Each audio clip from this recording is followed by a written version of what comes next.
Y'all in the winning circle, shot some squares though. You in the killing fields, ignoring the scarecrows. Yeah, ho, I'm Benny Blanco in the last scene, making the power play high off for caffeine. This is a tag team, fantasy the bad dream. The male version of Kerry killing the glass queen. Bati bloggers quit dodging my emails.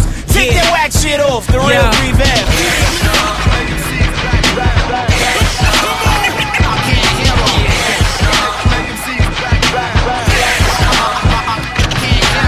Welcome to FreeLunch Podcast, home of the New South Movement and the New South Movement Network. This is your boy Tight, one half of the FreeLunch Podcast duo. B Jeezy, how you feeling? What the word is, man? The BG27 kid, and this is the FreeLunch Podcast. I'm feeling good, man. How you feel? Man, I'm excited about today's show, man. I'm like a kid in the candy store. Why are you so excited though? Cause we just gonna let our hair down. For those of us that have hair, but we just finna conversate and we just finna talk, man. We just finna. I mean, this not finna be one of those interviews where we get into anything that's gonna be real in depth. Man, we just finna be a bunch of guys in the barbershop talking about who we think is the greatest fighter of all time, kind of like on Coming to America. So we finna switch it up a little bit. I like that. We got flow. Yeah. I think you got to do that sometimes. I don't think you have to always hit the audience with the heavy stuff, and especially when you meet a person, someone that's willing to come on the show and share with them some of their knowledge. Man, you got to take advantage of it. And not only that, we got a professional, man, somebody that do this on the national scale. So yeah, we really are amped up about this opportunity. Let's go ahead and get this thing going, man. I go ahead and bring our guest out. He is the host or one of the co-hosts of the Hype Men. You can hear him on Sirius XM Rush, Sirius XM Radio, Rush 93 on Tuesdays from 6 to 8. BG, when I was looking at his profile, he said, this is what he said, and I really, you can appreciate this just as much as I can. God, family, purpose, boxing. In that order, right? In that order. Doesn't that sound familiar? That sound very familiar. That's them priorities, man. You gotta make sure your priorities are in check. So when I read that, and we have been trying to get this guy on, I'm about to bring him out, but we have been trying to get this guy on for a few weeks. But what was ironic was, just a personal inside story. On the day that we were originally going to record this podcast, he had to cancel on us. And BG, I don't even know if I told you why he canceled. Did I tell you? No, you did not. Well, he's the head of his men's group at his at the church he attends, and he got called by his pastor and asked for him to basically get on the airplane, head north or wherever he was going to lead a men's conference. So I mean, that's just honorable. That really speaks to the type of guy he is. So I had to make certain that I mentioned his priorities and in that order. So no further ado, I like to welcome Barak Bess to the show. How you doing, sir? I'm doing wonderful. After that introduction, I'm doing wonderful, man. Thank you, brothers, for having me. Just to give some background, the audience members may have heard Barak's voice before, but we actually met this guy in January at the Deontay Wilder title bout in Brooklyn, and so we met this guy, got his number, and just it really speaks to his character, BG, that he's willing to schedule some time to be on the podcast, and with that being said, I kind of wanted to jump right into it, Barak, and just try to understand how did you get into boxing and the love of the sport? Okay, well, I grew up in martial arts. In my particular family, if you don't do some kind of fighting art, then you're not even a part of the family anymore. You know, you get ostracized. My grandfather was a sparring partner to Jersey Joe Walcott and Pretty Boy Floyd Patterson. Wow. And he was a champion amateur fighter in the Marines, undefeated. You know, so it was in my blood, and this is something I learned later in life. I always wondered why I had this desire to fight all the time. I was a little karate kid since I was young. I was a champion back then. It was always in my blood. When my son was little, I put him in karate because that's just the normal thing to do in my family. He wasn't advancing like, everybody else. Like, everybody's nice at fighting in my family. All my uncles, everybody's Hall of Fame, just ridiculous. And I said, you know what? Let me take this kid to Gleason's. Let me take this kid to Gleason's boxing gym. The most famous boxing gym there is in Brooklyn. And I took him there one day, and he just started to shine. Like, he was 6 years old, and the whole boxing gym just stopped to watch him. And I said, wait a minute, this is it. So it was like, even though I always loved boxing because I come from a fighting family, because my son was involved, I said, well, this is where I need to be. This is where I need to be. So I just started to get more in depth in boxing, and I seen how, the boxing world is grimy. Just like anything, you get into it, it's grimy. It's great, but there's also a grimy side. And I said, I need to be totally involved so I could protect my son, if this is what he chooses to do. And every day I just got more and more involved, and I started to gain such a greater love and respect for boxing, and here I am today. So even with having a young kid getting in the sport, you already kind of noticed that the sport had a grimy edge to it? Oh, absolutely, man. I mean, and that was more so on the outside looking in still. But I just seen how it was. I seen the controversy within the gyms, within the gym owners, within the trainers. You know what I'm saying? That I'm just getting more in depth, and I seen how dirty it is. How guys take fighters from other guys, offering fighters things underneath the table. It's crazy, man. Yeah. And it's a fighting world, so it's a lot of ego already. Off top, we're fighting. You know what I'm saying? So it's a lot of ego involved, and I'm trying to raise my son to be a man of God and not to just trust in his fighting skill. You know what I'm saying? And it's tough to just give your son over to a trainer. Mm-hmm. You know what I mean? For him to be a father figure. So I said, you know what? I'm going to have to just always be around. And it just brought me closer and closer into the world, man. And I'm loving it, man. I'm just loving it. How old is your son now? Well, now he's 16. He's 16. We're putting education first, of course, but we go hard, especially during summertime. And now he's like at that point where he says, now I want to start competing. I want to do Golden Gloves. I want to train, hopefully get into the Olympics in 2020. So it's a fun ride. Oh, wow.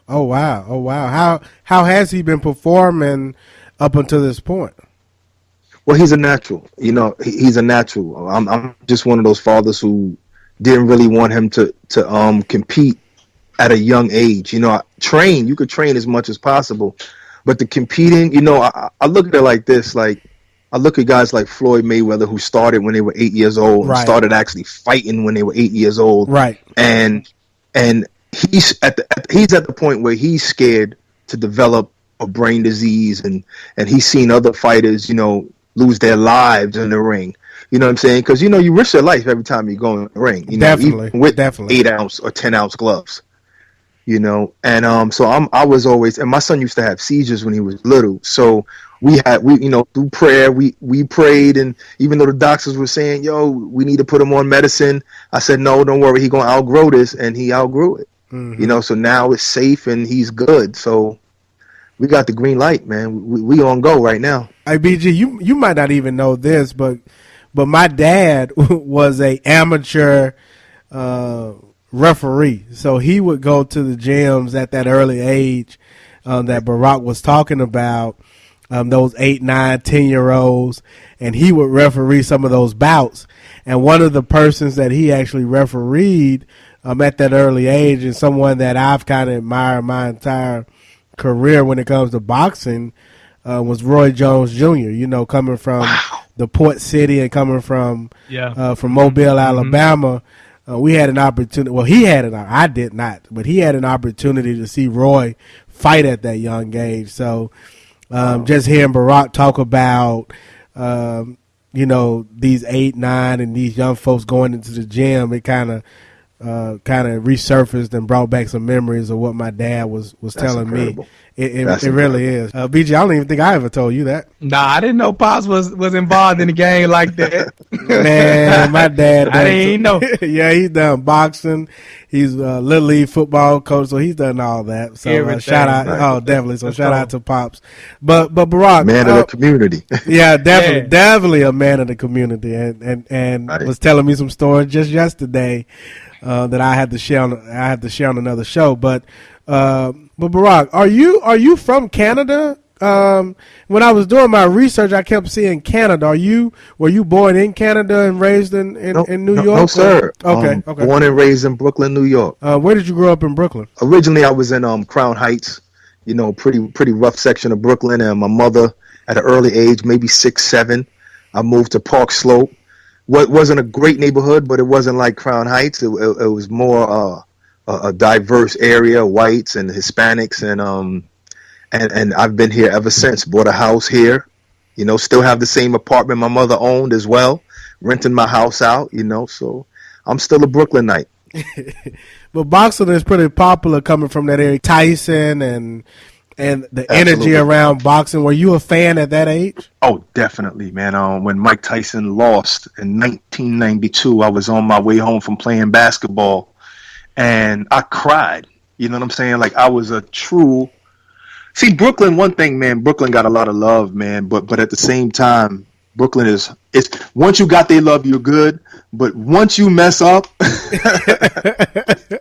you fighting your fans, man. But I'm gonna tell you, Mike Tyson is somebody that everybody looked up to.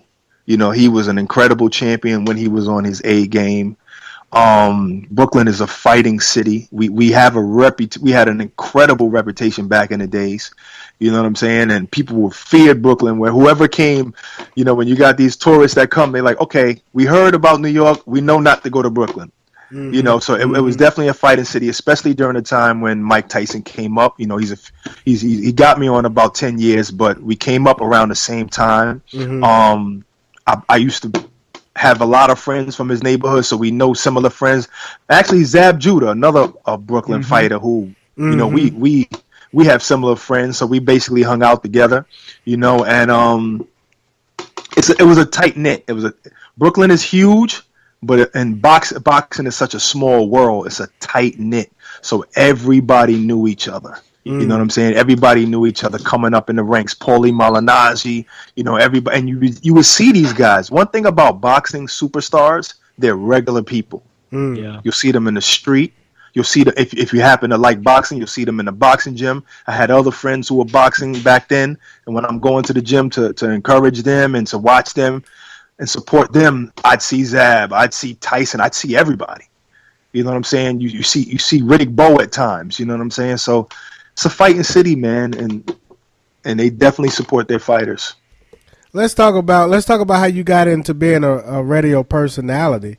How did that even go about? How did you get into joining Sirius XM Radio and having a show on Tuesday nights? It is totally a blessing, brother. Let me tell you, I could tell you it all actually started with a prayer. I'm in my house.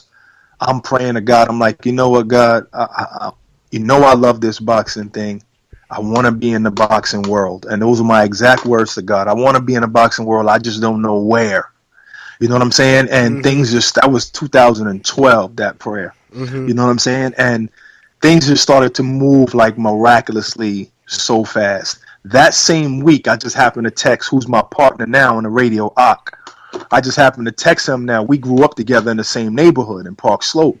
And I knew that he had some kind of online boxing radio because I seen him at a Zab Judah fight mm-hmm. in Jersey when Zab Judah just won back the welterweight title from Mabuza, some African fighter. And we exchanged numbers. I knew he had that online show, so I called him. I said, I want to come to the press conference. What I got to do? I got to carry your bags. Let me know. And he was like, yo, you got a camera? I said, no, but I'll get one. went to the store, bought a $1,200 camera. That same weekend, I'm ringside at a Zab fight at the Barclays Center fighting Danny Garcia, taking pictures like a photographer. Am I a photographer? No, we know that story, Barak. You know what I'm saying? So that's how it basically all started. And from then it was just a grind, like, you know, just being in there, going to the fights, being in the world. See, the main thing is just seeing where you fit in. Right. You know what I'm saying? I wasn't a photographer, but I'm that kind of person where I could do anything. I feel like I could do anything. I feel like, yo, wherever I go, I come with God. So I'm invited. He invited me. You know what I'm saying? You might not have invited me, but God invited me. You feel me? And that's where I go. Like, wherever I go, I belong. You know what I'm saying? So I'm rubbing shoulders with executives, boxers, trainers, everybody. And everybody's looking at me like, who is he? What service do you provide? You know what I'm saying? And so me and my crew, we started doing, like, you know, filming. You know, I went from being a photographer, now I'm a videographer. You know, we saying, yo, let's put a show together, like a show, like it'd be like a boxing hip hop show, because we young, you know what I'm saying? We urban, you know, and there's no shows out there like that.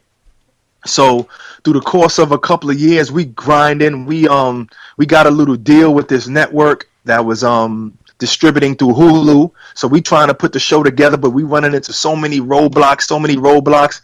And then just being at the right place at the right time, we ran into a couple of producers at from Sirius XM at a conference.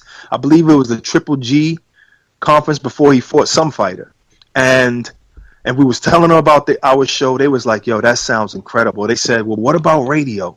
You know, have you thought about that?" And we was like, "What? Hell yeah!" And they set us up for a couple of test shows. And the rest is history, brother. We here today. Can you kind of talk a little bit more about how you going to put the television show together? Because I find that very fascinating and interesting. What was going to be kind of the approach that you all were taking? Definitely. I'll give a couple of pieces. I'll give you a couple of examples, a couple of episodes. We took Kid Chocolate. What we're trying to do is like something like 24/7. But more urban, more. Got you. Okay, I'm following you now. More personable. More about the boxer, more personal. You know what I realized? I realized that I've been watching boxing for, you know, forever. You know what I'm saying? Likewise. As long as I've been alive. Right. I was a Sugar Ray Leonard fan when I was 10. You know what I'm saying? And I realized that Floyd Mayweather didn't become famous until 24/7. He didn't become famous outside of boxing until 24/7 came out. And the reason for that is that it gave a platform for him, being on HBO, it gave him a platform to exhibit his lifestyle outside of boxing. And that lifestyle happened to be catchy. It happened to be flashy. And it drew a lot of fans. It drew a lot of fans, haters alike. It doesn't matter. It just drew a lot of people to that. And I said, that's the key. That's what boxing is missing. When my first of all, my middle name is Ali. You know what I'm saying? And I was named after Muhammad Ali because my father was into boxing. You know, and at that time, boxing was the most famous sport, the most popular sport in America. Right. You know what I'm saying? You had guys like Muhammad Ali and then Mike Tyson, and it just started to, you know, we just started to lose our strength. So it's like what I realized is that to really get people who are not necessarily lovers of boxing into this sport, you got to introduce them to the personality. So, and when Oscar De La Hoya was famous, it was because he was pretty. So women saw this pretty man and said, yo, I want to watch this fight. I want to go see him. So he filled out stadiums and he sold out pay-per-view. You know what I'm saying? And that's what Mayweather was doing because they gave him a platform. So we took boxers like Kid Chocolate, Peter Quillen. He used to be homeless. So my idea, I was the producer at the time. I would write up all the shows. That's one of my gifts, writing. And I said, listen, I'm going to take you to a homeless shelter.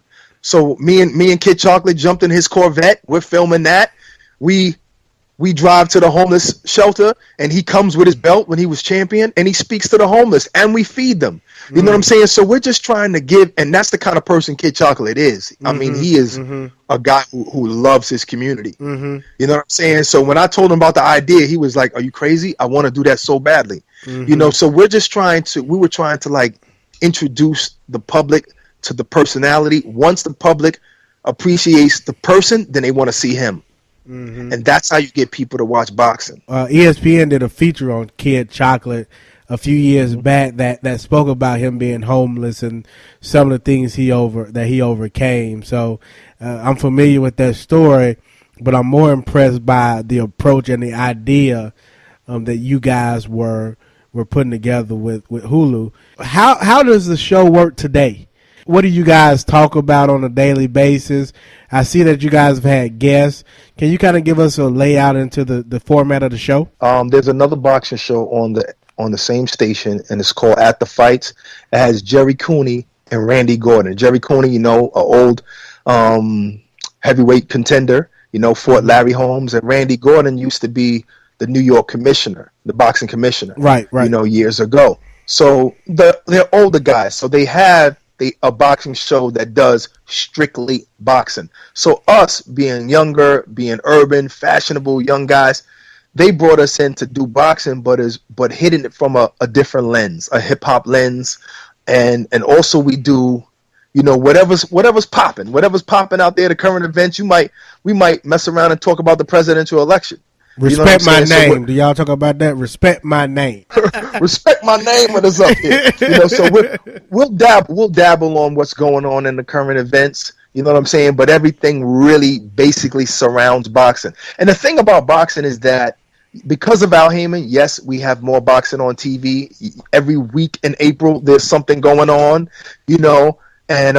but during our times when we were watching it years ago, boxing hardly came on. Right. So you don't necessarily have something to talk about every single week. But it's interesting that you said that, because growing up, it was on every weekend. It kind of went away because you could watch it on the Worldwide Sports on ABC during growing up back in the 80s and back in the late 80s, early 90s. It went away, and to your point, Al Heyman, he's definitely with PBC. He's brought it back. And I think we're taking advantage of that. I think the window is open ever since Mayweather fought Pacquiao. It was a huge window. And people like us with your podcast, people like us, lovers of boxing, free lunch, we need to just jump in head first and saturate this community, this boxing community, and others that are willing to listen now to see that boxing is a tremendous sport. You know what I'm saying? So on our show, we'll dabble and touch on the current events, but like I said, everything leads to boxing in a whole. When we're talking about that upswing of boxing over these last few years, we're starting to see it. It seems to be kind of getting back to that level where it once was. How much of that would you say can be attributed to one Floyd Mayweather? In spite of all of the criticism that he gets, how much of a role do you think he's playing in this awakening of America to boxing again? I have to give credit where credit is due, man. I mean, I know it was a lot of guidance from Al Heyman, but Floyd Mayweather is that figurehead that was used to really wake people up towards boxing. I mean, one thing he said one day, years ago, he said, he was just talking smack as usual. He said, man, 24/7 is going to be whack without me. He said, it's going to be boring without me. And damn, he wasn't lying. He wasn't lying at all. I mean, who's watching Alvarez? Do I really want to read subtitles? Who's watching Alvarez Khan? Who's watching that? Right. You know what I'm saying? Like, I'm sitting up here like, dang, this Floyd was not lying. Like, we needed him. He told us we was going to miss him. He was right. But with Floyd, and I actually want to ask you about Al Heyman, but before I get into that, I think Floyd has just that love and hate relationship. Either you love him or you hate him, but you have to respect him because of what he's accomplished. I mean, and I listen at, and we'll talk about some of the personalities. I listen at Max Kellerman and Jim Lampley talk about, Floyd was able to basically beat the fight game, and make an emphasis on the game and being able to schedule the right opponents at the right time. And we can talk about that, but I think Al Heyman had a lot to do with that. Have you ever met Al Heyman? I read an article about him, that was printed. I believe it was on ESPN once, but there's not a lot of information that you can find out about this guy. What do you know about Al Haymon? He's a ghost. He's a ghost to me like he is to you. I can tell you that I've never met the guy. I've seen him. I've never met the guy. I could tell you that he's a brilliant man. I could tell you a lot of things, secondhand knowledge from the boxers' mouths themselves, where they'll tell me off the record that this man will call them up and be like, "Hey, how you doing? How's your wife? Is everything okay? You need anything? Okay, all right, just checking in." Or if they're hurt in the hospital, he'll come see them. Really? You know what I'm saying? Like this is the kind of guy that I'm hearing this from guys like, I'm gonna have to say names. You know what I'm saying? I'm hearing this from guys like, I'm gonna say this guy's name because Paulie Malignaggi. The reason why I want to bring him up, I've heard this from plenty fighters. Right. But the reason why I want to emphasize Paulie Malignaggi, a great welterweight fighter, is because if you remember just a few years back, just 2-3 years back, he was calling out his name out in a negative fashion on a microphone after his fight with Broner. I remember. You know what I'm saying? Saying that yeah. it was fixed and Al Haymon is this and that and he only won because he's an Al Haymon fighter. That was in Brooklyn too, right? That fight was in Brooklyn or Madison Square. That was at the Barclays in Brooklyn. I remember. Yes, sir. I watched that fight. Go ahead. I was there for that. And seeing it ringside is different from seeing it on TV. On TV, it looked like Paulie Malignaggi actually was hanging in there and hitting them a lot. It did. And he was. Mm-hmm. He was connecting. But when you're ringside and you're looking at it, literally, everyone who was ringside was laughing because Paulie Malignaggi was pity-patting. You know, and no disrespect to Paulie Malignaggi. He's a friend, and he's a great fighter. He's a warrior. But when you're talking about judges judge fights differently. And when you're talking about in Brooklyn, in New York City, people like power shots. Definitely. New York loves power shots. Definitely. They love hard shots. Not going to win tapping your opponent. So, yes, you were skillful enough to hit him, maybe even hit him more times. But he walked through your punches, and he really laid it on you. He really gave the power shots, and I believe that's what won him that fight. You know, but somebody who hated Al Haymon, as soon as he got that call from Sam Watson and said, "Listen, come have a meeting with Al. Al has something he wants to talk to you about." Al brings him on board. He gets to meet Al and see the personality, and he's somebody who will talk nothing but good about Al Haymon. That's how good this guy is. It's amazing, BG. And the reason I say it's amazing because, Barak, you mentioned it earlier, he's a ghost. And I've always, you would hear Floyd praise him. You would hear Floyd talk about Al Haymon, but you would never see him. And it was to the point to where I started trying to do some research and locate who was this guy. And it was an article, I can't remember, I believe it was ESPN. But when they, and you probably can go out and find it now, but when it just started talking about who Al Haymon, the guy is, it's fascinating because I think he started out doing music and being in music and entertainment, and he's basically taken what he learned from music and from entertainment into boxing with the PBC. And what he's doing with PBC is essentially the skill set that he learned from the music business. Which is genius, man, because I've actually been a benefactor of that PBC when it came to Birmingham, and it made sense. There's been being a void of, I guess, access of the people to see the sport. So why not put it on NBC?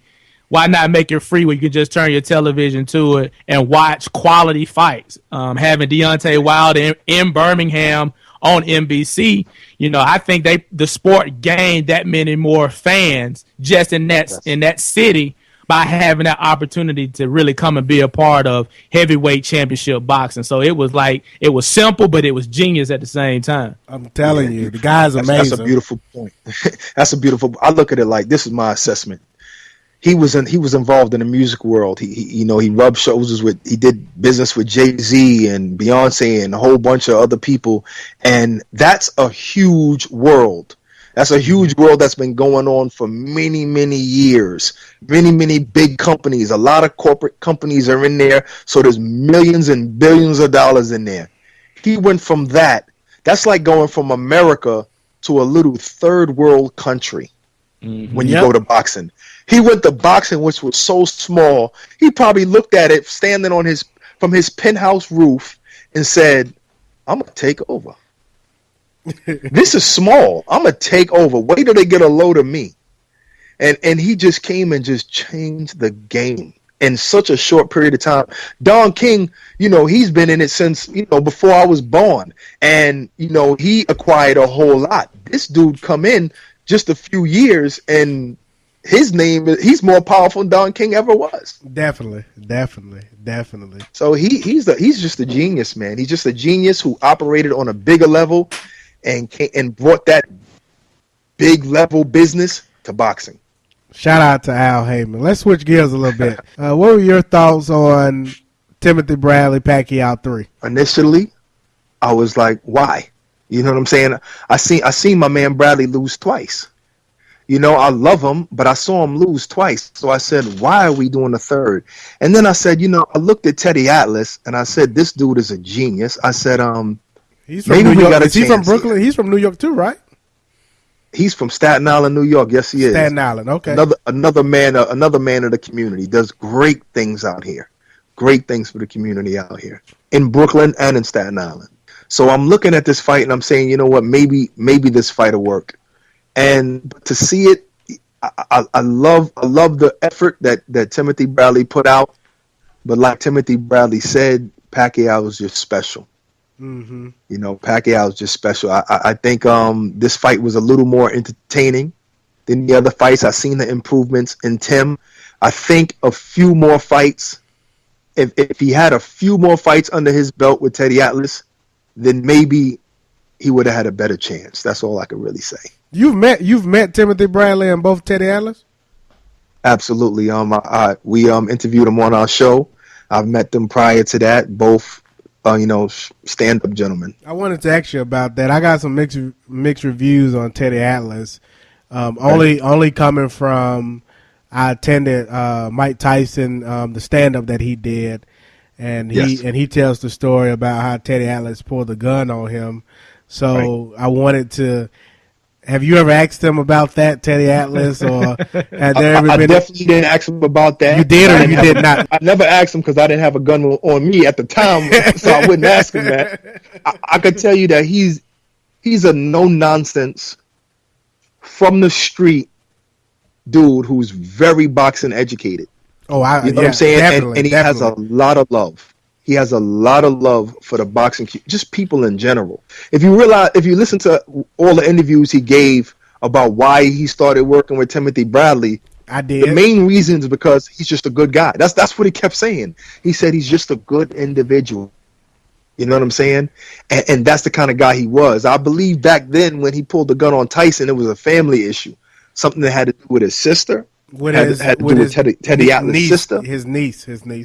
His niece. Oh, okay. I knew it was something like a family issue. And like I said, he's from Staten Island. He's from the hood. Yeah. He's from the hood. He's no sucker. Gotcha. You know, and I guess he dealt with it the way he thought. This is the way you got to deal with the baddest man on the planet. Considering that he was dealing with Mike Tyson, you might Mike need Tyson. What else you gonna do? What else you gonna do to him? That's what I'm saying. You might need that. Yeah, but this is Mike Tyson at 16. Yeah. I gotta ask you about this one. I was never a true believer. Prince Charles, Anthony Joshua. Hey, we saw him get the crown, man. What are you talking about? We witnessed him get the crown. We did, BG. We witnessed him get the crown in the Barclay. Yes. Give me your. I mean, just put it out there. What were your thoughts just leading up to that fight? During the fight, I mean, even the character that he was coming out to the ring. What's your commentary on that fight? I wasn't sold on Prince Charles myself neither, man. No disrespect to the champ, but I think that he's just a young kid who got this belt thrown on him way before his time. That's all. Way before his time. No matter his age, because age is not the key. It's the mentality. It's the mindset. And he really, really wasn't ready.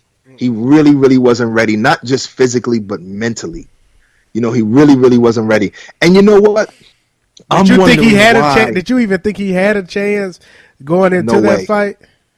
Not at all, because when they kept selling it, I would always hear it on TV. They kept selling it like this young, new American champion. He's 6'5", he's athletic. I don't see the athleticism. I don't see the coordination. I don't either. Like, athleticism is one thing, but coordination, I don't see the footwork. Well, I mean, even in the little 3-round dance that he did with Splitka, even in that, I did not see him land any flush shots at all. You know what I'm saying? He was a bit awkward. If you ask me, he was a bit awkward. He was awkward, but he was that southpaw, and that's what they was riding on. That's what they was banking on. They was banking on him being so big, and just because he's black, they call him athletic, and not every black man is athletic. You know what I'm saying? And I didn't like it. I didn't like that. I'm saying to myself, me and my partner Ak is like, why is Al Heyman sending this sacrificial lamb to the UK? He wasn't ready. He needed a few more bouts on his belt. He needed a lot more bouts on his belt, but he could have definitely had some more bouts with lesser opponents. But going over to England, which I understand he got the $5 million from it, but going over to England, wow, yeah, he got $5. Oh, you didn't know that? No. Let's applaud that man. It was round of applause. What a smart man. Oh yeah, he got $5 million from that fight. That was worth the trip. I guess you always ready when $5 million's involved. I'll go. Shoot, I'm ready. I'm ready right now. Oh yeah, he got $5 million from that. Yeah, he got $5 million from that fight. So, I mean, that's why he took the fight. Yeah, he got $5 million. And so I can't be mad at the champ. And there you have it. So a few more. Andre Ward, Triple G. I'm not sure if you saw either of those fights. I saw both. What were your thoughts on both? Okay, the Andre Ward versus Sullivan Barrera. You think he's back yet? Is he back? Does he need another bout before he fights? It'd be nice. It'd be nice to have one more. It would be nice if he would fight one of these guys, somebody like on a Pascal level, where a good fighter, but just not Kovalev. Gotcha. It would be nice. Now, even without another bout, do I think that he'd still fare very well against Kovalev? Absolutely. I'm gonna tell you like this. I seen Kovalev say in an interview, he's not sure if he could beat Andre Ward, but he wants to fight him. And so already when you're coming into a fight with a great champion with a respect level like that, it says a lot. It says a lot. You're being respected by the great champions already, and I think he earned that. I think he earned that. I look at it like this: inactivity, it does, damper you a little bit, but for him to already be on the pound for pound list years ago as the number 2 fighter means he already had the skill level, the ability and the skill level, and I think now, with him being a little more active, he might be ready. He might be ready. I'm interested. I root for Andre Ward and everything he stands for. He's what we need outside of my boy, who we're gonna get to here in a minute. But I think he's what we need for the sport. What are your thoughts on him signing with Rock Nation and him working in the past with Jay Prince, somebody who Jay Prince is, I don't know, he just has a nick for talent. I think that was a good move. I think, you know what, they always offer their fighters fame outside of boxing. I haven't really seen them deliver that totally yet. But I do see the possibilities. They had his first fight against Smith on BET. I don't necessarily think that was a good move, but I do see that Rock Nation is trying to really make this man's name a household name. But it just got to do more. In my opinion, they just got to do more. They just got to do more. And it was a good move, but in retrospect, in reality, Al Heyman is boxing at the moment. This is true. And he's not necessarily doing business with Rock Nation. They're at odds for personal reasons. For whatever problem that he has with Beyonce and Jay-Z, Al Heyman, they're at odds. So if you really would have asked me to go anywhere else but to Al Heyman or Mayweather Promotions or possibly Top Rank, it just kind of makes it a little bit harder on yourself. Yeah, I understand. That makes sense. Did you see the Triple G fight last week?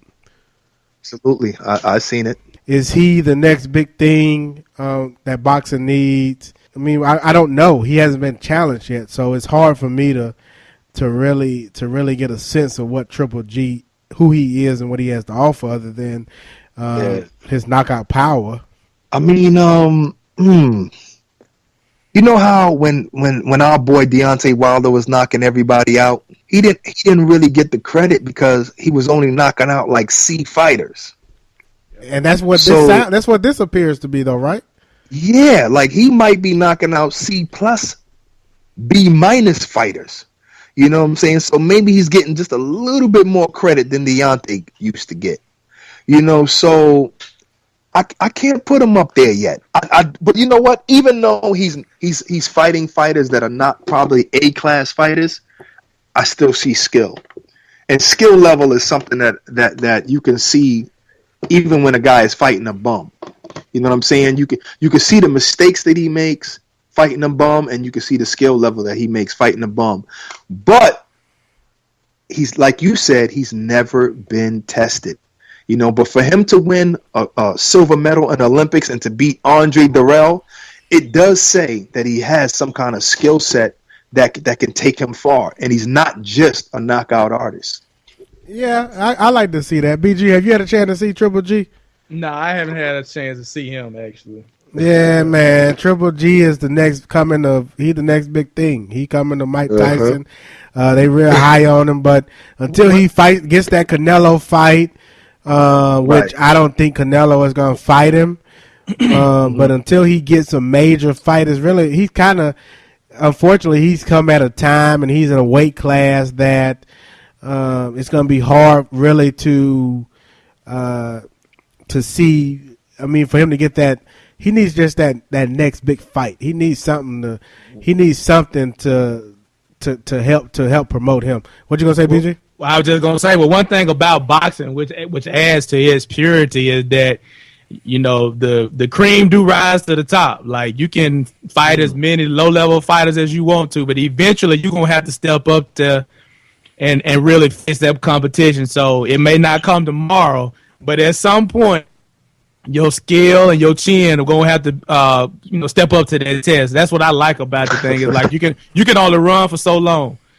Like, eventually your day is going to come to where you really put it on the line and say, I am the best, or you got to take that L.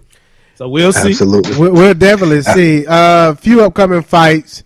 Canelo, Amir Khan, they have taken Mayweather's prime weekend. We all know that follow boxing that this is Mayweather's weekend. Does Amir Khan have a chance? I think he does. Really? Do you really think he has a chance?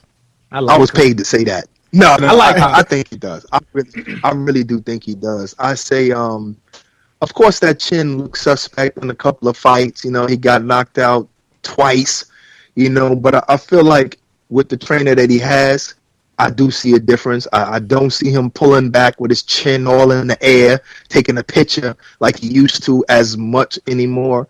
And a trainer makes a man a great fighter, man. Maybe Khan was it. It's just that he didn't have the right trainer. Andre Ward's trainer, is his name Virgil? What's his trainer name? I forget. Yes, it is. Virgil Hunter. Virgil Hunter, yes. You know, when you got a guy that educated and that intelligent coaching you, and he's been coaching for quite a few fights now, it does change the dynamics of your game. And I feel like Khan has physical attributes. He's had one of the best physical attributes in the game. His speed, he does have power, and his body's movement is spectacular. I mean, he just has speed all around, you know, and I think he has a chance because of his trainer. Now, if it wasn't for his trainer, I'd say this is going to be a wash, and he's going to get knocked out. But I think he has a chance. And you know what you just sounded like? What's up? Timothy Bradley versus Pacquiao 3. Exactly. You sound just like the same 3. You're right. But, you know, with Timothy, I was just giving him the benefit of doubt because I just love the guy so much. You know what I'm saying? But this one, I think that, I was never really a fan of Khan's because I just thought that he thought he was better than what he really is. Yeah, he was trying to step up to Floyd too early in his career. He wasn't ready for Danny Garcia, and he wasn't ready for Danny Garcia. Exactly. Yeah, exactly. That killed me. That killed me, and I said, "You got to stay in your place, young boy." You know what I'm saying? So, I think he's developed a little bit of humility with this new trainer, and because they have because if you watching 24/7, he had to get kicked. He had to get kicked out of the. He had to get kicked out of the gym because he wouldn't listen. Have you seen episodes? That's for the cameras, man. That's for the camera. No, that wasn't for the cameras. Have you seen that one? The first season? I mean, the first episode of 24/7 yet? When he mentioned that Virgil Hunter told him, "Yo, you got to get out the gym." Yeah, that's what I'm talking about. So I don't know if he's humble even then, huh? I think that was like in the beginning of their rodeo. It was in the beginning. That was a few years ago. Yeah, I mean, let me tell you, when you get a new dog, what you got to do? You got to break them. Oh, no doubt. You want to train a dog, you got to break him. You break that dog's spirit, he's gonna be obedient, and that's what he had to do. He had to break Amir's spirit, and now he's obedient. And I think they got a few because they have a few fights under their belt. I'm giving him a shot. Now, if I was a betting man, my money's gonna have to go on top of Canelo.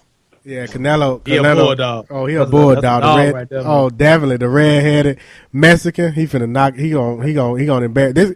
Canelo is in prime form right now. I mean, everything's ticking right now for him. Just look at his resume alone. Look at this. They're talking about him fighting Triple G. First of all, Triple G's. He won't fight Triple G. He won't fight Triple G. But look at his resume compared to Khan's. Look at his resume compared to Triple G. Neither one of them can match. No, not at all. Not at all. I think Canelo is at the top of the class right now. Yes. I think Canelo is in his. I mean, he's starting to turn that corner. I don't think by no means do I think he's ready for Floyd again, because Floyd is just too quick for him. But I do think Canelo is kind of turning that corner. And he's at the best in the class right now. Let's fast forward real fast. Before we even get into Deontay Wilder and his upcoming fight, you may have more insight into this than BG and I. But can you talk about this purse bid? Why is Deontay Wilder fighting over it? And I understand he lost the purse bid, but do you have any knowledge, or can you explain to our audience what the purse bid is and why Deontay is fighting over in Russia to defend his title? Well, when you have a situation where no one is offering enough money for these fighters. No one is offering enough money for these fighters to agree to anything. They go to a purse bid where the commission allows any promoter that wants to be involved to bid, So I can't, because it's been a while now, I can't remember the exact number. 7.5 mil. Okay, so DeBella did bid, right? Yeah, 7.5 mil. Okay, and how much did the Russian promotional company bid? I know he bid a lot more. No. I take that back. Bella bid 5. The Russian company Right, that's what it was. That's what it was. Bella built 5. The Russian company built 7.5 mil. That's what it was. So they outbid them $2 million. You know, so now as the promoter who wins the purse bid, he gets to choose where the venue is. So now we're bringing you, American champ, WBC belt holder. We're gonna bring you to Russia. We're gonna bring you to out here. You know what I'm saying? To fight Moscow, and he was in our hometown. Yeah, to Moscow, exactly. And he was debating between Brooklyn and Moscow, but of course he's gonna choose Moscow. BG, were you familiar with that, BG? I've heard about the purse bid thing. It's about them dollars, man. For a fight like that, it's like whoever can put up their money. That's it. Whoever put up the money, that's where you got to go. Because they all agreed to having this purse bid, then that's just the rules, man. The rules is whoever wins decides where. And that's the problem. You know what I'm saying? That's the problem. He bid the Bella bid too low. The Bella bid too low, but I think it all works out for the champ because the champ gets about 70 to 75% of that money. He does. He does. He's going to get the majority of that money. Right. But I'm concerned. I am a little nervous about this fight for Deontay. What are your thoughts on this upcoming fight for Deontay?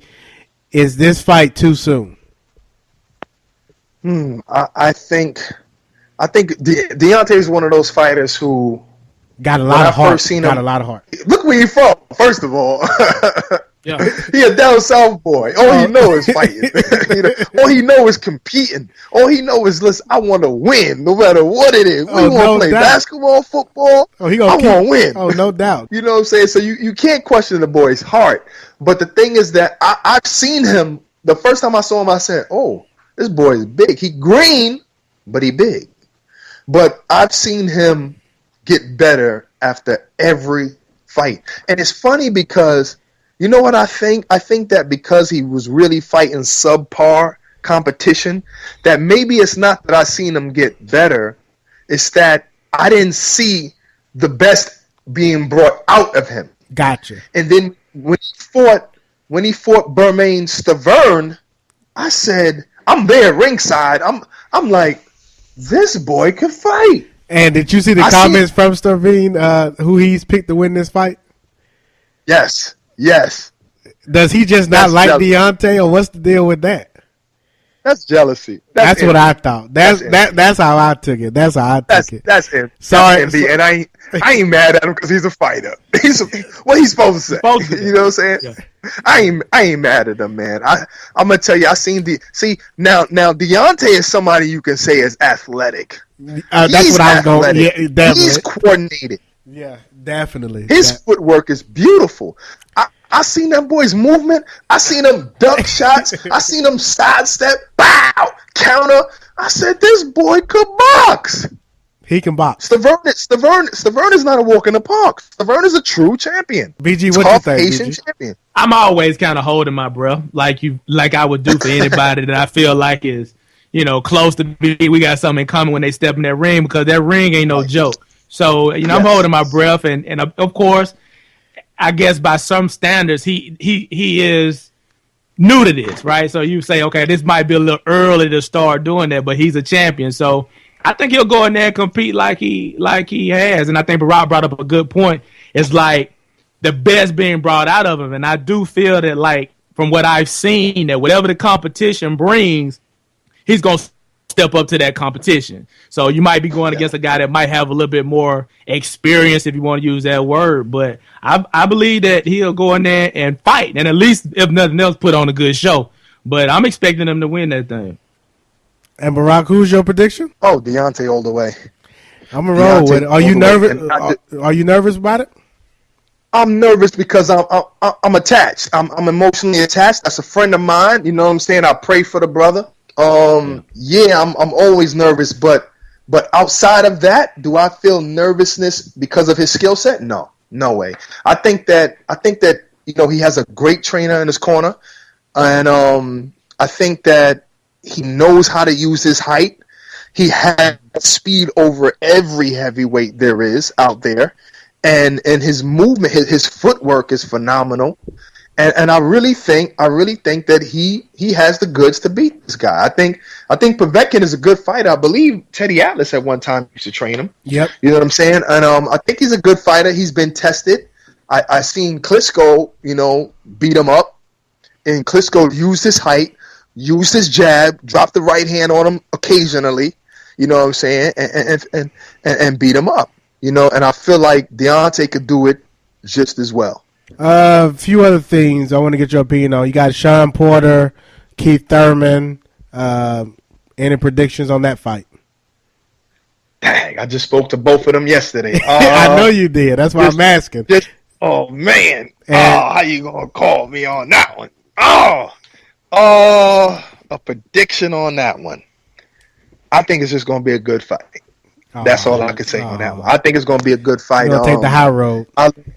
I love, I got to. It depends on who's bringing their A+ game.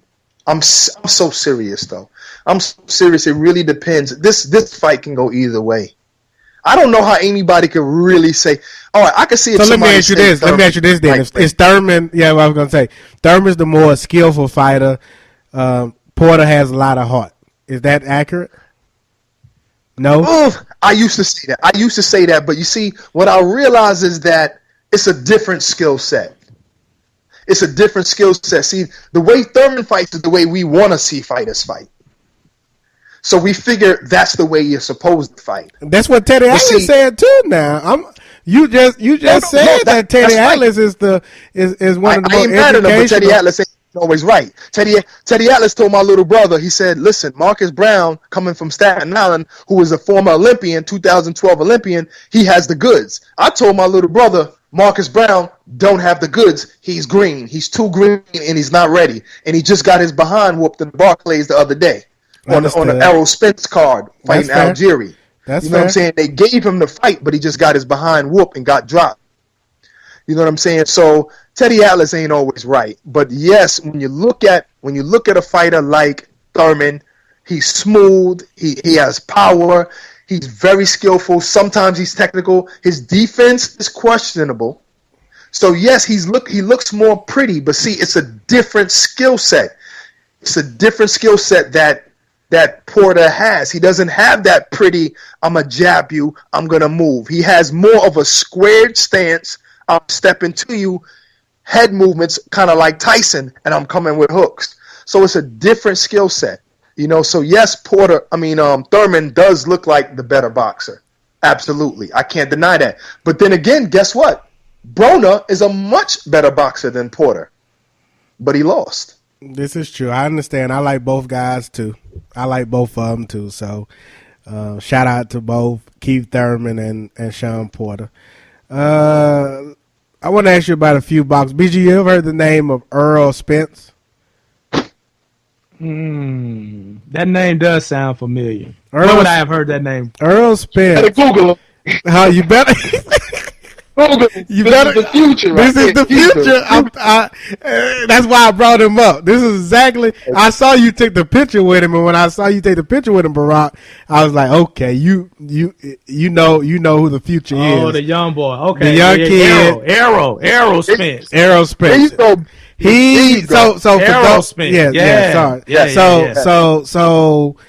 So for those that don't follow boxing.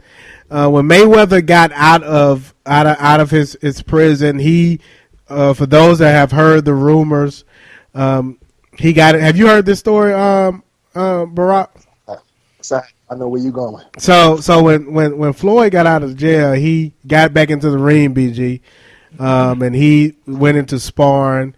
Rumor is, or the myth, or what's been told for those that are in the boxing circle, is that Errol Spence got the best of Floyd that day, and it's even been said that he knocked Floyd to the ground.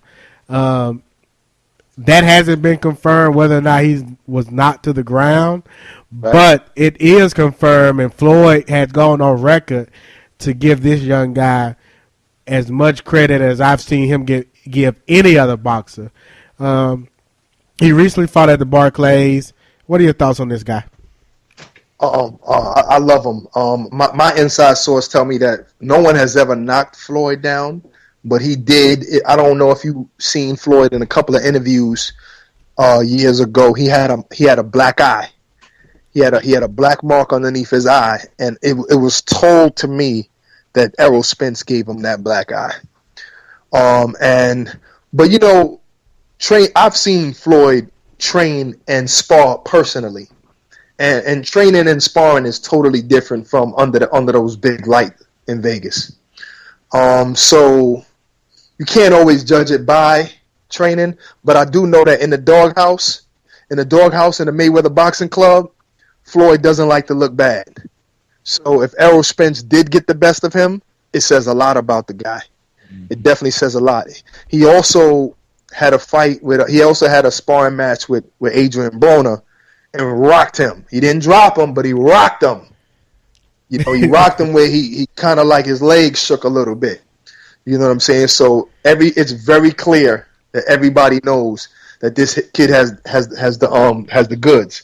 I even heard that after he rocked Floyd, that Floyd kicked everybody out the gym. Are you serious?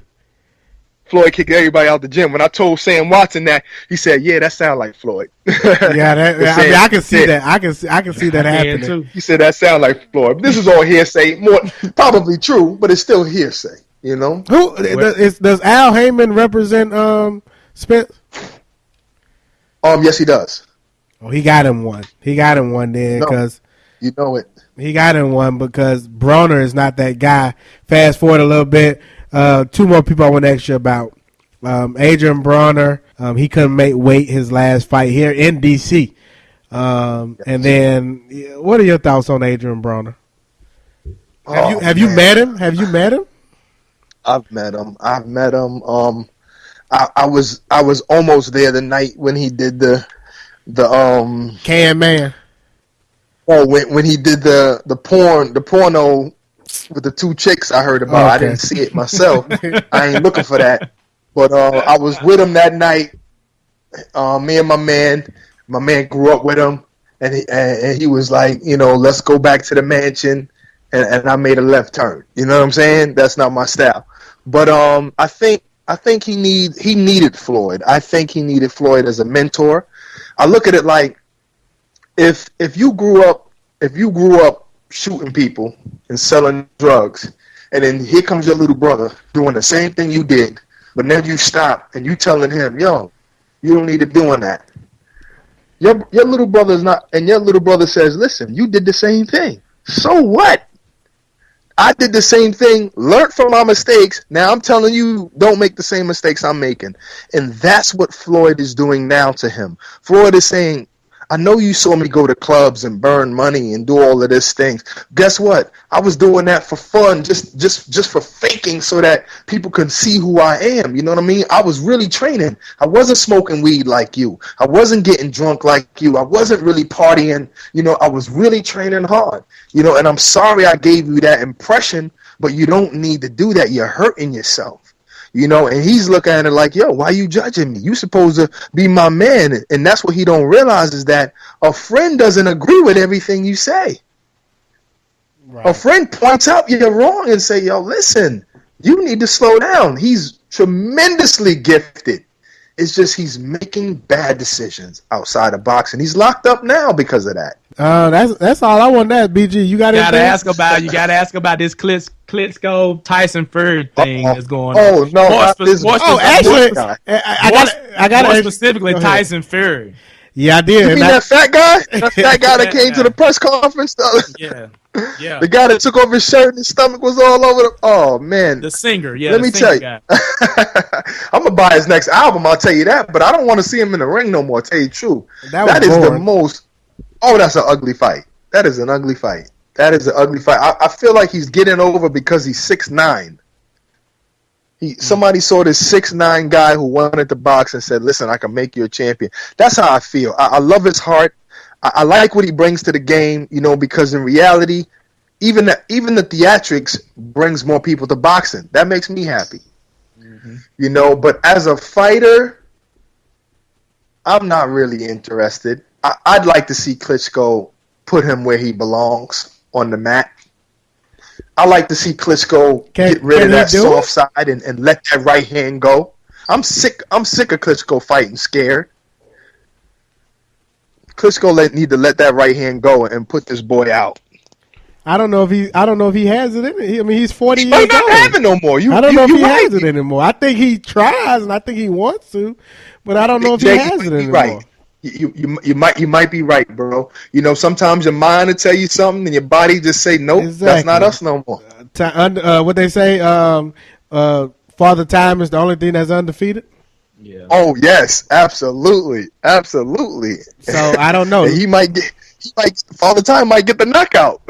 What's the deal? He really don't appear to have that fire. Really, he doesn't appear. I don't know what it is in his heart, but just visually looking at it, he don't really seem to have that. He looks like it's about time to hang it up, like he's about ready to do something else. You know what? I did have one more person I wanted to ask you about. Let's go, champ. Let's go, champ. What's up with Brownsville's own Shannon Briggs? What's the true story behind this guy? Well, let me tell you, Shannon the Cannon Briggs, he's been through a lot. A Brooklyn fighter. He's never really. I mean, he's been champion twice, but never really made the money that he felt he could have made. You know what it is? It's timing is everything. Nowadays, Al Heyman's in the game. Fighters are making money. So now he's looking back like, dang, I was a champion twice, and I'm broke. And he went on this. I mean, I remember when he first started on Instagram. This dude self-promoted himself on Instagram and nothing else. And I remember when he first got up to 30,000 followers. And this guy has went, and maybe that was 2 years ago. And in 2 years' time or less, he's at 100,000 followers now. And now he's fighting in the UK coming in May 21st, and supposedly has a fight with David Haye after that if he can get past this guy. You know what I'm saying? So I can't really. At first, I would look at his videos and I say, "Are you serious? You know, are you really serious?" You know, you can't deny the guy's in shape. He's looking good at least. Mm-hmm. You know, but I can't knock him, man. I think he self-promoted himself, and I had a meeting with him one day in a hotel. He told me his plans. He says, "Yo, I tried this, I tried that." I said, "This is the only thing. I'm doing it all by myself. Nobody's throwing money at me." So I can't get mad at the guy. I think what he's doing. I think other boxers are respecting him now. But I mean, is that true? Because we had to talk about this on another show, maybe. But you know, I've heard some things that wasn't so popular about Shannon Briggs. That I know they hating on him though. But what do you mean? Let me hear something. Let it out. Well, I was just saying, does he? Let me ask you this: does he have problems getting fights in the United States because he can't get licensed? That's what I hear. You know what I'm saying? That's what I hear. I don't know if it's PEDs. I don't know if it's his health. Asking. Exactly. I don't know if it's his health or what. I know he had about 6 fights in the U.S. They were all at these little small places. The biggest place he fought at was Hollywood, Florida. Exactly. You know, so I really don't know the reason. I know what my close friends tell me. You know, but the sources. Yeah, I know what my close. I even spoke to Deontay about it. I spoke to a lot of people about it. You know, they basically saying what you're saying. Like, you know, he's old. It's hard to get licensed. He had a problem with PEDs, which I'm not even doubting. Maybe that was part of his history. You know what I'm saying? Maybe that was a part of his history. But I know one thing he knows now. With the USADA and everything, like nobody's playing that. Nobody's gonna allow you to come into that ring on a higher playing field anymore. If you want to fight David Haye, you're gonna have some random drug testing. I'm sure. BG, I enjoyed this. BG, this is what I was talking about. Yeah, this is great, man. To have somebody with that type of expertise on the sport to come in and talk with us. You can't beat it with a stick. I appreciate it, fellas. You can't. Barak. Can I just what I gotta do to get on the team, man? Can I get Do I need to go get a camera? What I need to do to tell me what I need to do, because you just a train ride away, so I could be in New York anytime. Let me know what I need to do to be on the team. You already on the team, Big J. You an honorary member, brother. Honorary. You heard him, didn't it? That means honorary don't get you in the door, do it? No, it just don't get you paid. That's it. Oh, I ain't got to get paid. I ain't got to get paid. It ain't even about the money. I ain't got to get paid. I do this. We do this. This is what we do. I ain't got to get paid. So it just don't get you paid. Yeah, definitely. It ain't about the money. But BG, Barak, when you down here this weekend, I'm gonna text you. We definitely hook up. All right, that sounds like a plan. No doubt. I appreciate you, brothers, man. Thank you for bringing this little Brooklyn hometown boy on your show.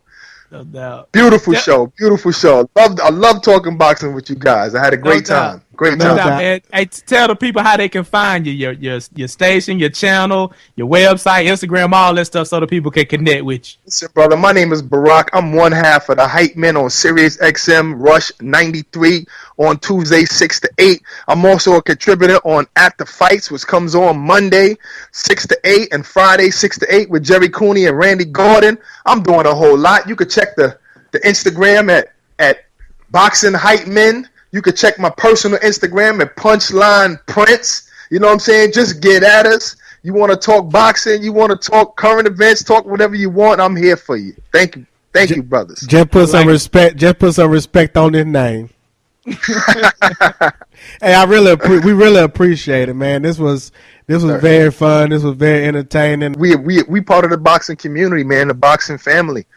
You know what I'm saying? And we got a common goal to uplift boxing and to have fun while we doing it. No doubt. BGZ, how can the people reach us, sir?